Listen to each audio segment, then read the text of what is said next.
Greetings, historians. Welcome back to Mr. Tully History with me, your host, Mr. Tully. This lesson is going to be on the first part of the Edexcel International A-Level USA from 1763 to 1863 course. Why was there a breach with Britain? Or, this is my extremely British perspective on this, perhaps the biggest overreaction in history. This, I'm going to try and explain it as if your exam's tomorrow and you are panicking that you don't know this topic and it might come up on the exam, or you might just be a fan of the channel and you might just be interested in why on earth was there a revolution in America. So to begin with, the background, we're starting in 1763 here, and what is the situation? This is one of those very bizarre things about history that perhaps the First World War, or World War 0.5 as some people call it, actually started over Ohio of all places. So Britain had colonized America formally in 1607 with Jamestown, named after King James. Imaginative. But they've got a bit of a weird system versus their colonies in the Caribbean, their colonies in Africa, in Asia. It's a system called salutary neglect, where if you imagine salutary to salute and neglect means to neglect, they are basically just leaving the colonies to do their own thing. They're trusting that the colonists, mostly because they are white British people, they're trusting them to rule themselves in America and not interfere with them. That is the system they've got until 1763. By 1763, in 13 colonies, there is a really distinct political identity between them. Virginia is a very aristocratic planter society.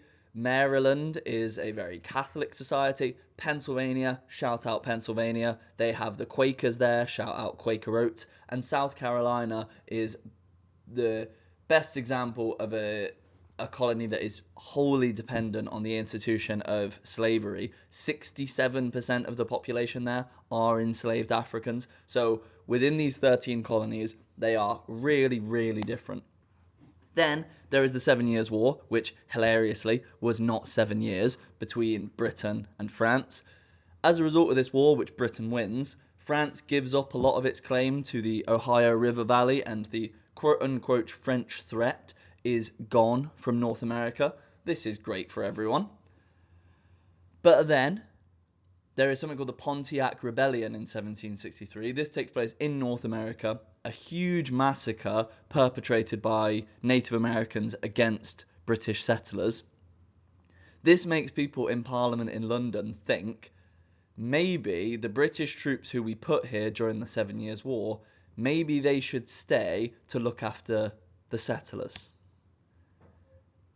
And again, because of the Pontiac Rebellion, the British Parliament makes a law in 1763 called the Proclamation of 1763, where they say that the colonists are not allowed to make any settlements west of the Appalachian Mountains.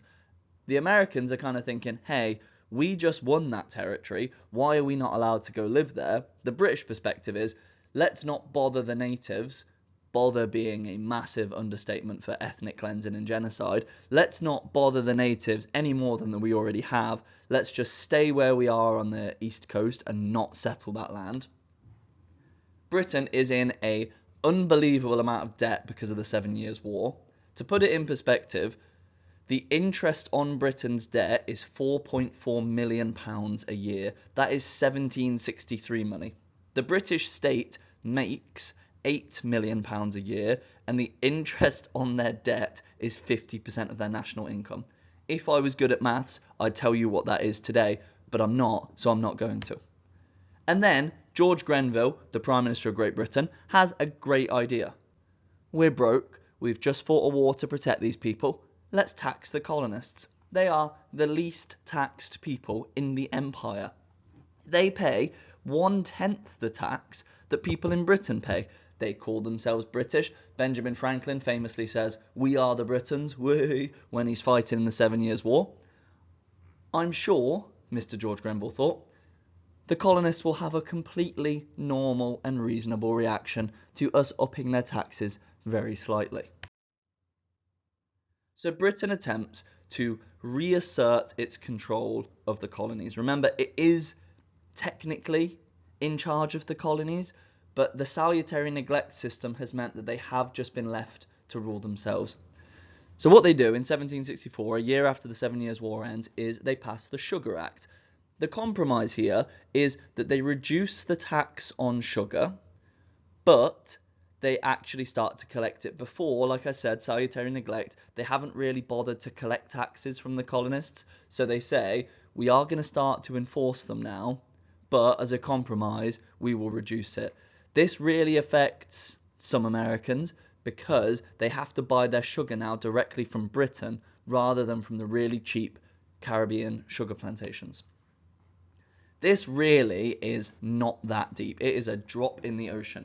This is only going to make the British state £18,000 a year. Remember, their debt is, the interest on their debt is £4.4 million.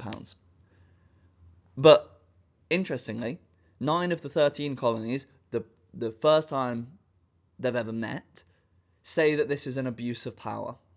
But most just go along with it. So there is a vocal minority who say that this is Britain abusing its power. They have no right to enforce this tax on us. But the vast majority of people in the colonies do just go along with it because, again, it's not really that deep.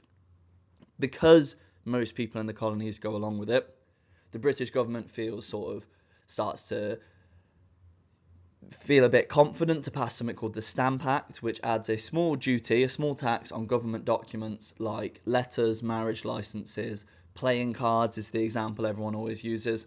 Who does this affect? This primarily affects the wealthy, educated lawyers and merchants. That is why there is such a big opposition to this, is because it affects the rich people. There are huge protests because of this, particularly in Boston, where people in Boston, which is a port city, a merchant city, they go to the British colonial officials' houses, they burn their houses down, they make effigies, they hang the effigies, they're going crazy there.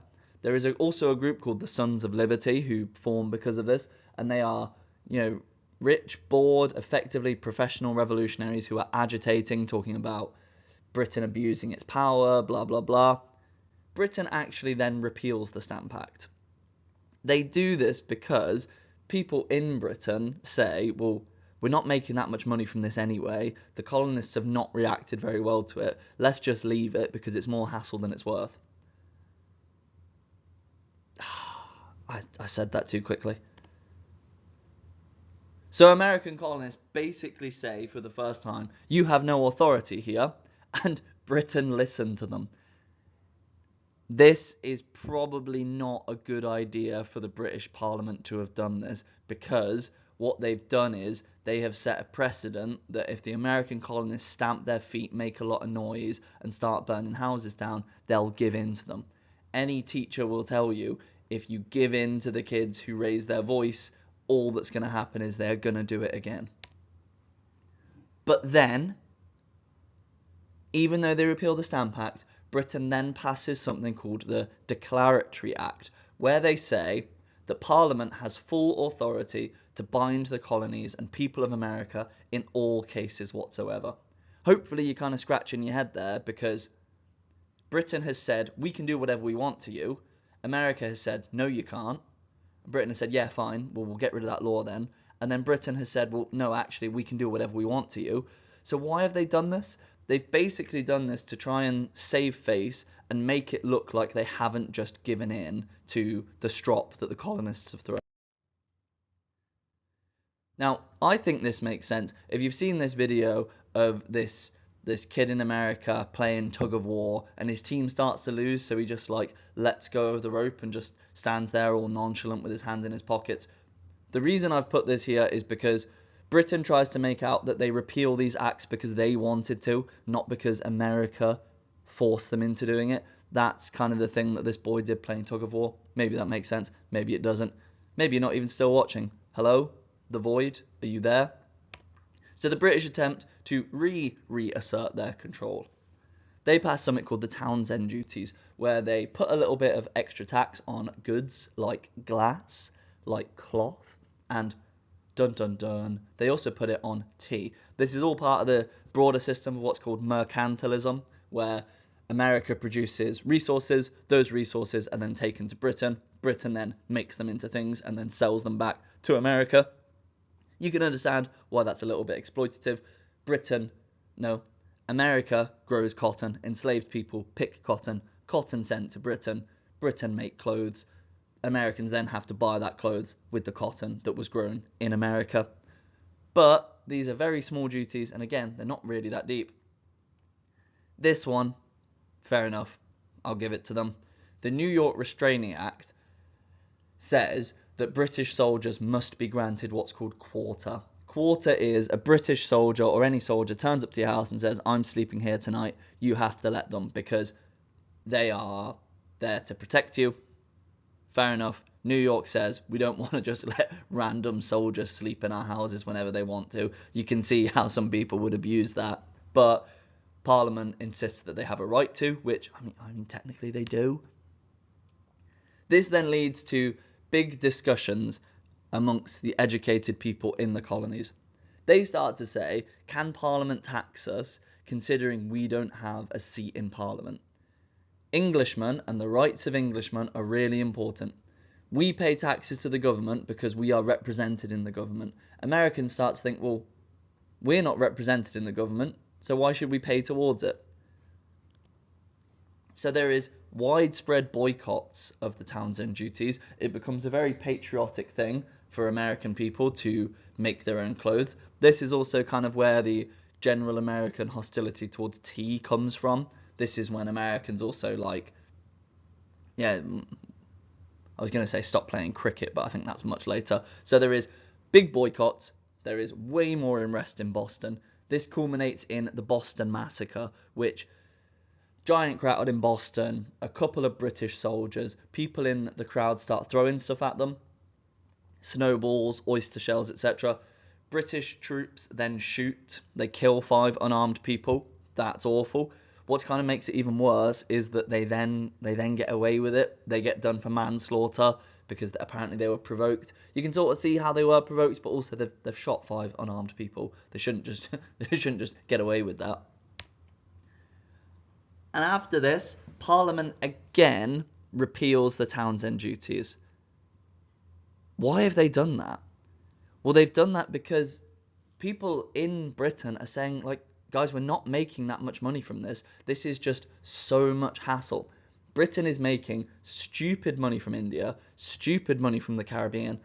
The stuff it's making from America clearly is not worth the hassle, so they just repeal it again. But then, in another strange turn of events, they pass the Tea Act, which tries to reinstate the Townsend duties, but specifically on tea. They do a little thing that they did, like with the Sugar Act, where they make it cheaper as a sort of way to sweeten the deal of bringing back the duty. Oh my god, I forgot to say, the Sugar Act, that's not very sweet, is it? Thank you. So now there is an American response to the British response to the American response to the British response. There has been previous violent protests in the colonies to do with these economic restrictions. Restrictions. Such as in Boston, where they hang the effigies, the Gaspee incident, which, get it, you gasp. So that is where in Rhode Island, where some American colonists set fire to a British trading ship from the East India Company. But the Boston Tea Party is the biggest act of protest and economic sabotage so far, where Sons of Liberty, given a bit of money by Samuel Adams, they disguise themselves, they jump onto a boat and they dump 342 chests of tea into the ocean. This would have cost Britain about, I think it's like £20,000-30,000, which is a good bit of money back then. After this, the British Parliament is kind of like, well, we need to punish Boston for this because they can't just do that. We are in charge. They shut down colonial assemblies in Massachusetts. They stop Boston from doing any trading. And they say, until this is paid back, you don't get a government and you don't get to trade anymore. Coercive Act, or they're called the Intolerable Acts in America. What this directly leads to is the very first Continental Congress, where representatives from all 13 colonies, except one, Virginia. They all get together and they formally say, Britain has no right to shut down our colonial assemblies. That violates our rights as Englishmen. First time they have ever got together and unanimously agreed, Britain, you cannot do that to us. The big provocative thing comes because they say, colonial militias, you should arm yourselves and be ready at a minute's notice. What that's called is Minutemen, they will later go on to call themselves. So because of the Boston Tea Party, leads to the Coercive Act, which leads to the Continental Congress, where they say, arm yourselves. Britain hears of this, and Britain says, fine, the colonists have armed themselves, we're going to send some British troops to go and disarm these militias. And then they all lived happily ever after. Oh wait, no they didn't. So why was there a break with Britain? I think it's basically, and this is purely my interpretation here, I think it all comes down to this idea of salutary neglect that has existed from 1607 to 1763. The colonists have been there for a long time and they've got used to self-government. When Parliament then repeals the Stamp Act and the Townshend duties, it sets a precedent that if the Americans protest, Parliament will listen. So colonists have got used to ruling themselves, so they don't like that Britain is now trying to rule them again. The American colonists have stamped their feet and kicked off, and Britain has given in, which sets a precedent. There's no way that the Boston Tea Party would have happened if the original protests in Boston had been, more violently suppressed. The colonists also do have a good point, which is, we don't have a seat in Parliament, therefore you can't tax us. And then they start to think, like, well, do we even want a seat in Parliament? Because if we get a seat in Parliament, then that means that they have the right to tax us, and they only pay 1/10 of what people in Britain do. So they start to think, well, actually, why do we need a seat in Parliament? We've already got our colonial assemblies. The way I think is the best to think about this is Britain is a teacher, America is the class. The teacher has been so way too chill for the whole year, and then suddenly starts to enforce every single rule the school has. The kids in the class would start to be a bit like, what the hell are you doing? This isn't you.